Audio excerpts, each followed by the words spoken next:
किस्म का दाग नहीं है, बिल्कुल प्लेटफार्म लो बंदा पे जी। ये अच्छा काम करेंगे जी, अच्छे मिस्त्री हैं नो, मशहूर मरूफ मिस्त्री हैं जी। अली हसन अड्डा फतेहपुर। अस्सलाम वालेकुम दोस्तों, मेरा यूट्यूब चैनल है पाया अली हसन हार्डवेयर इंजीनियर। अड्डा फतेहपुर के मोटरसाइकिल का जिहड़ा असल फ्रेम होंदा है वो असां वेल्डिंग कीता है ते ये वेख लो इत्थे तोड़ भी खा गई है।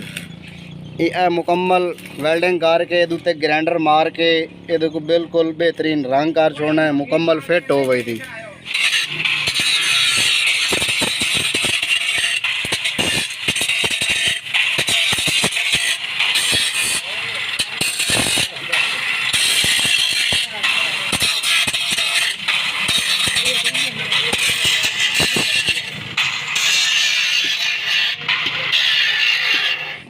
ये जो साढ़े को वेल्डिंग करवाया वो को पुछने भाई ये सही वेल्डिंग होया गलत होया, अच्छा काम होता या नहीं होता जी। चाचू जी दसो।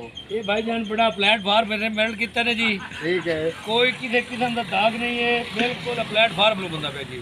ये अच्छा काम करेंगे जी, अच्छे मिस्त्री हैं नो, मशहूर मरूफ मिस्त्री हैं जी। अली हसन अड्डा फतेहपुर तहसील अहमदपुर सियाल। ये काम तो कराया जी, बेदाग हो गया जी, अगे टूटा बदा जी।